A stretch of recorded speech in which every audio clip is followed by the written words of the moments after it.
I present to you the history of Mazzy Star.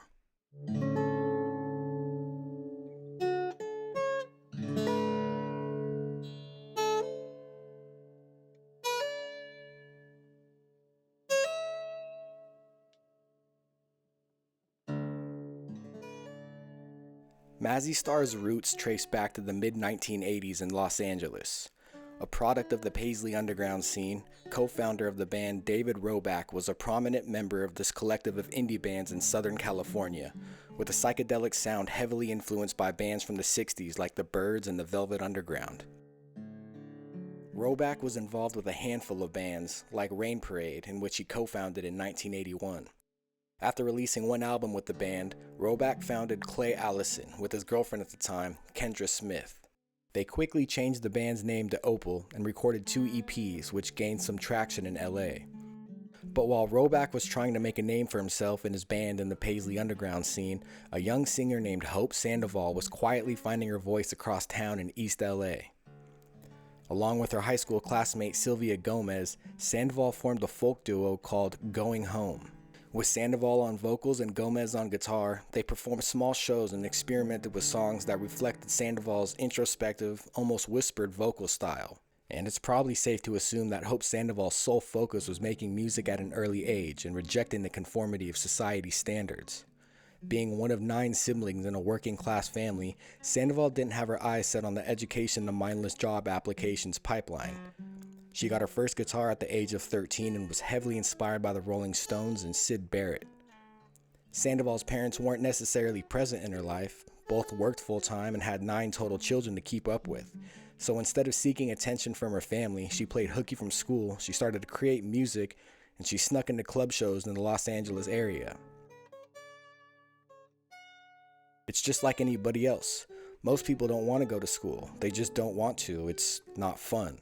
I was just somebody who got away with it. How? I just did. There wasn't really anyone watching.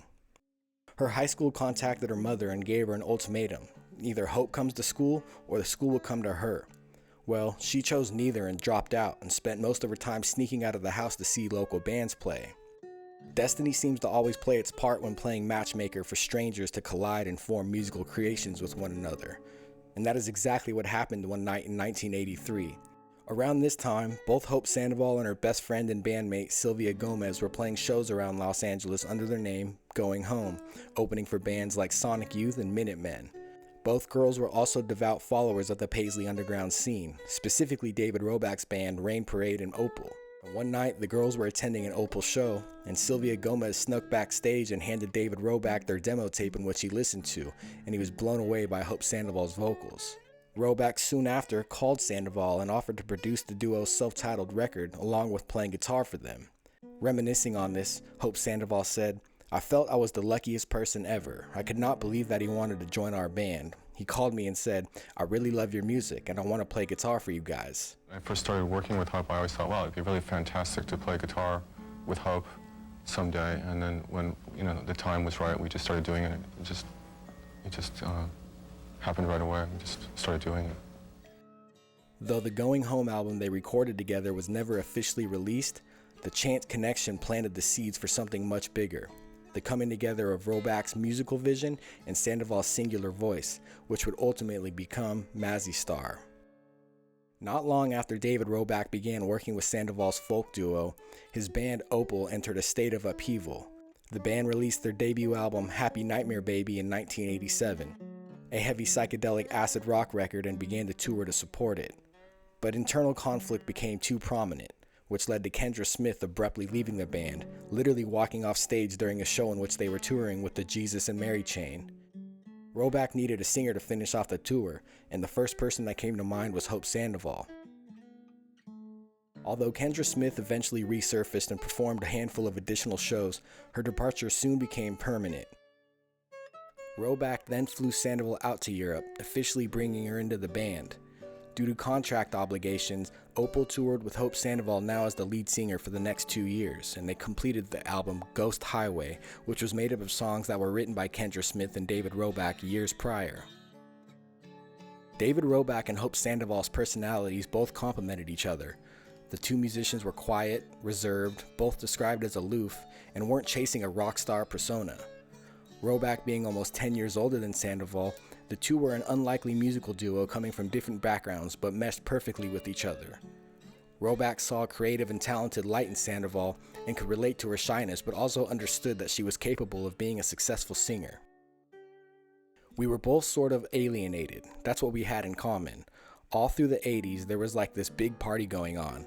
Hope and I, we were never invited to this party. What began as a practical decision quickly revealed something much deeper. As Roback and Sandoval started working more closely, it became clear that the music and the identity of the band itself was being pulled in an entirely new direction. Roback later explained that the presence of new people and new creative chemistry made it impossible to continue under the same name. The past carried too much weight. What they needed instead was a blank slate. When Hope and I really got into working together, the persona of the band was getting pulled into a different direction with the different people, and we felt that we had to start something altogether new as much as possible, and give ourselves a completely blank screen to work upon, free of the past and free to work on. So in 1989, the duo bounced to Hyde Street Studios in San Francisco and recorded 5 tracks. Thus, Mazzy Star was officially born, with Hope Sandoval wanting to do something different from Opal and the rest of the Paisley underground scene. Mazzy Star took a quieter approach into recording their debut album, She Hangs Brightly, which was released on May 21st, 1990. Dream pop, folk, shoegaze, whatever you want to call it, Mazzy Star officially hit the scene with Hope's ethereal voice floating over Roback's psychedelic folk acoustic guitar sounds that genuinely make you feel like you're inside of a very pleasant dream. Sandoval and Roback worked well with each other, both contributing to the album in an almost 50-50 creative split. The band recorded the album live in the studio, with Roback stating, "We weren't trying for one particular mood. It was recorded live because we like to leave things unresolved. I don't like playing the same things time and time again. It's more of a challenge not knowing what you're going to do." Mazzy Star was financially limited at the time, so the record only gained a small amount of promotion. However, they had full creative freedom, and Hope Sandoval quietly emerged from her reclusive shell, demonstrating her vocal abilities, especially on the single Blue Flower, which hit the radio waves and started getting recognition within the underground alternative scene. Mazzy Star began a 23-show promotional tour, playing small clubs throughout the US and Canada, but they entered the bigger stages when they began opening for the Cocteau Twins during the Heavener Las Vegas tour. Overall, She Hangs Brightly didn't receive commercial success, but it did hold a sound that held attention, with music critics calling it a foreboding, sluggish swirl of dark sound and fragile melody, the reflection of an ominous night sky. Or Simon Williams of NME underscored the album by saying it's teasing tales of tragedy, and Kurt Cobain called it one of his favorite albums of that year. I would describe Mazzy Star as music that you can listen to in many different situations. If you're driving down the highway during sunset, cleaning your house on a Sunday morning, walking on a trail during the fall season. But I think for me personally, every time I think of Mazzy Star, I think of sitting at a pond, just like watching the pond and sitting out in nature. I don't know why, but I think that Mazzy Star is good music for when you're sitting at a pond. Anyways, She Hangs Brightly preceded the success and giant cult following that Mazzy Star was soon to attain. The duo wasn't seeking attention, but they were soon to receive it, however reserved both Hope Sandoval and David Roback may have been. In 1991, the band's record label Rough Trade shut down operations, leaving Mazzy Star high and dry until Capitol Records picked up their contract and re-released She Hangs Brightly later that year, giving Mazzy Star a fresh launchpad into the larger alternative world. One would think that a reputable label like Capitol Records signing a band would be a thrilling sense of accomplishment, but that wasn't really the mindset of the band. And I hate to keep reiterating both Sandoval and Roback's shy, reserved, almost standoffish attitudes, but these personality traits paint a picture of how Mazzy Star felt while gaining recognition. We were more at home at a smaller label. With the kind of music we make and the thing we do, I don't think we fit into the Hollywood industry. I heard someone say that underground music is more accepted today, but I really have my doubts about that. I have to see it to believe it. Rather than immediately rushing into a second album, the band spent the next few years writing, recording, and refining their sound, still deeply atmospheric but gradually drawing out subtler textures and richer interplay between Hope Sandoval's voice and David Roback's guitar. In this period, they became fixtures on college and alternative radio, but mainly focused on writing material for what was about to be their big breakout project, catapulting them into success, their sophomore album, So Tonight That I Might See.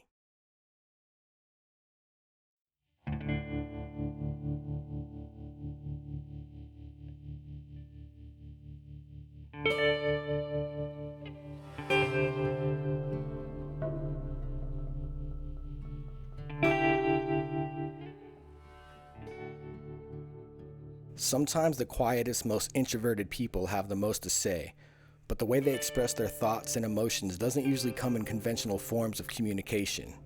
Mazzy Star didn't communicate through sheer volume or obvious statements, but through subtle whispering of confessions, almost like making music was the only pragmatic way for them to speak to anybody. This philosophy shaped the creation of the band's most successful record, So Tonight That I Might See, released on September 27, 1993 in the UK and October 5, 1993 in the United States. In a time where music was becoming much heavier and louder, Mazzy Star went the opposite direction. They didn't try to reinvent themselves after their first album and weren't concerned with creating something to make the band successful, both from a status and a financial standpoint. The record was deep and personal for Sandoval and Roback, who worked well as a team because of their similar personalities. The writing process came naturally to both, and sometimes Sandoval had to isolate herself, finding her own space to write music by herself. But when they were in the studio together, Roback remembered observing how easy it was for her to write songs. Although sonically the album had very similar instrumentation to the previous record, So Tonight That I Might See had a darker, more serious tone to it. And although she had pretty much never exposed the meaning behind the band's lyrics, she would drop extremely subtle hints to interviews regarding what the messages were behind her music.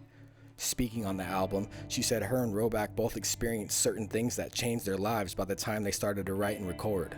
Journalists would describe to her that So Tonight That I Might See sounded darker than its predecessor. Her response? It probably is darker, but if it is darker, it's because things change, and not for the better. Maybe it has something to do with being around death. Death is all around me.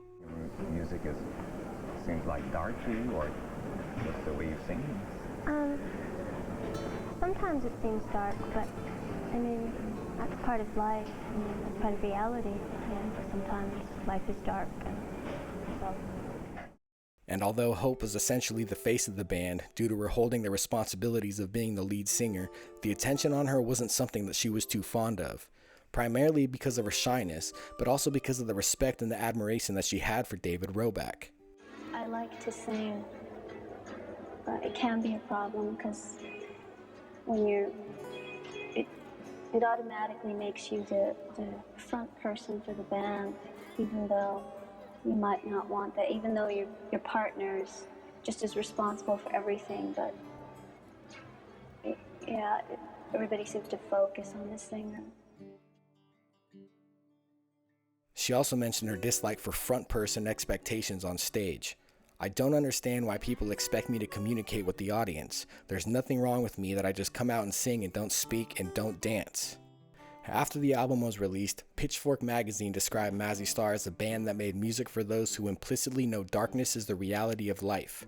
Introverts, wallflowers, and loners. People who spend enough time lost in their own minds to understand that melancholy is often mistaken for misery. Although the dream pop, psychedelic rock sound was still there, the band emphasized heavily on an acoustic and more subdued tone. The album starts off with Fade Into You, the band's most widely recognized song, a timeless anthem that has stamped itself into pop culture history, even included in several films since the song's release. Fade Into You was written in a single day, both by Sandoval and Roback, with the latter stating that the song emerged effortlessly, with the lyrics and music coming together at the same exact time. The duo would walk on the beach or wander around Los Angeles in a deep introspection period for the band, and you can hear it on the song and the entire record. It's a very internal process that we're involved in. The outside world is really not on our minds insofar as the music is concerned. We're really doing it in our own world for ourselves. We're engaged in the stories of each individual song. It is in its own world unto itself.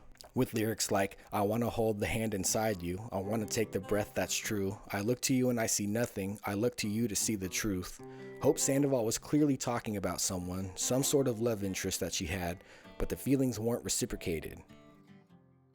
Regardless of their anti-attention seeking approach, Fade Into You landed at number 3 on Billboard's Modern Rock Tracks and number 44 on Billboard's Hot 100, the only song from the band to do so. That second album had track after track, like Into Dust. Oh man, dude, that song kicks ass, and it's literally just Hope Sandoval singing over David Roback's guitar strings. There's no other instruments going on, it's just those two, and that song kicks ass. And just like fame and attention, live performances weren't something the band was too fond of. Sandoval recalled the show performing Into Dust and getting irritated with the crowd because they talked through most of the song. I couldn't hear myself because there were so many people talking, and after we finished, everybody applauded. It was obvious that nobody really listened and everybody was just going through the motions. Into Dust would later become known within the band as the Shush song, referring to the devoted fans who would shush the rest of the crowd when Mazzy Star would play it. By late '94, the album went gold, and the following year it went platinum. Not expecting any accolades, Mazzy Star tried their best to remain reclusive and out of the spotlight. But the greedy music business is relentless at trying to promote artists, not so much for the artist's sake, but for record labels trying to gain as much income as possible. Capitol Records wanted Mazzy Star to lean into a more mainstream and commercial market, something that obviously wouldn't sit right with the two isolated individuals. Pressured by their label, Mazzy Star released Among My Swan in 1996. It would be their third and final project on Capitol Records. The album held positive reviews, reaching 68 on the Billboard 200, but this constant pressure from label execs and negative press focusing on the band's aloofness, Mazzy Star became even more reclusive, rarely granting interviews from there on out. They went on a 5-month tour across the States and Europe to promote the album, but due to a rising conflict between them and their label, Sandoval begged to be released from Capitol Records due to the constant pressure to create, stripping away the band's artistic freedom. It seemed record companies wanted bands to be creative because they didn't know how to manufacture underground music. We could do our own thing and go at our own pace. But that changed when major labels started wanting bands that would sell 7 million records. They had a formula, and suddenly all these people wanted to come to the studio to keep track of what we were doing and make sure we were following that formula. So we got out. After Among My Swan was released, Mazzy Star went into a long hiatus. Since 1997, they have rarely made any live appearances, interviews, or new music. The disbandment from Capitol Records led both Hope Sandoval and David Roback into solo careers and side projects. In 2000, they reunited for a brief tour performing 7 new songs which hinted at a new album in the works. However, the duo continued to keep Mazzy Star's reclusive aura out of the spotlight. For Hope Sandoval, the hiatus opened a space to explore music outside of the Mazzy Star framework. In 2000, she formed Hope Sandoval and the Warm Inventions with the drummer from My Bloody Valentine, a partnership that expanded her palette toward folk, dream pop, and alternative rock textures. Sandoval's work with the Warm Inventions was not designated for mainstream success, but it was rather embraced by a dedicated audience. Through the Devil Softly followed in 2009, and Until the Hunter arrived in 2016, each maintaining Sandoval's signature blend of intimacy and shadowy mood while gently expanding her sonic world. During the same period, Sandoval also collaborated with a wide range of artists across genres, including guest vocals and features with the Jesus and Mary Chain, the Chemical Brothers, Death in Vegas, Air, and Massive Attack, showcasing her versatility and the enduring appeal of her voice within scenes far beyond the alternative dream pop rock. Meanwhile, David Roback remained active as a musician and a producer. He did produce all of Mazzy Star's albums, so transitioning into a heavy producing role was not a challenge for him. After Mazzy Star's initial hiatus, he contributed to projects outside the band, including working with British folk-inflected artist Beth Orton and mixing tracks on her '99 album, Central Reservation. Though less visible than his work with Mazzy Star, these collaborations demonstrated his continued influence and musical curiosity across different styles. After more than a decade of silence, Mazzy Star quietly resurfaced in 2012. The band embarked on an 18-date tour across California and Europe, marking their first live shows since 2000.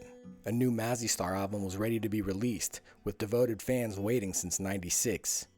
In September of 2013, their fourth album, Seasons of Your Days, was released. The album sounded exactly like the Mazzy Star from a decade and a half earlier. They never changed their style and stuck with their roots. The songwriting had that signature David Roback texture, and Hope's voice sounded like it didn't age one bit. Although reclusiveness and a hiatus was part of Mazzy Star's DNA, this break didn't last as long. After a brief tour, Hope continued with a creative presence within her side band, while Roback maintained a lower profile. In 2017, the band suffered a major loss with the death of longtime drummer Keith Mitchell, an entity that had quietly anchored Mazzy Star since its earliest days. In 2018, the band released the single, Quiet, The Winter Harbor, followed by the EP Still, dedicated to Keith Mitchell's memory. They performed at the Sydney Opera House 3 nights in a row, marking their first time on stage together in 5 years.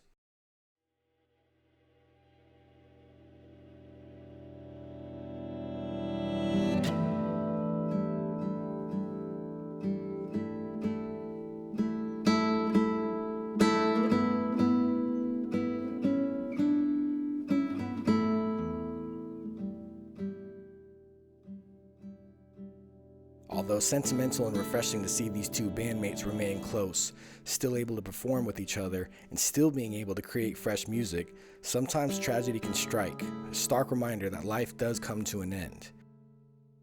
On February 24, 2020, David Roback died of metastatic cancer at the age of 61. His death marked the end of Mazzy Star, a nearly 4-decade run of music that has stood the test of time. Roback's death left Hope Sandoval devastated. This poem that Sandoval wrote shortly after his death exemplifies how heavy a loss this was to her. What will we do now? Now that you leave me here, even though the dark blue sky is still radiant and filled with the comforting sadness that holds us together, what will we do now? As you've been embraced anyway, did I stay behind and not notice? Did you leave a quiet message somewhere, and I forgot to hear it? Good night, my beautiful friend. Please come back when the hour is sound. Before they were bandmates, David Roback and Hope Sandoval were friends. Sandoval looked up to Roback. She admired him not only as an artist, but as a person.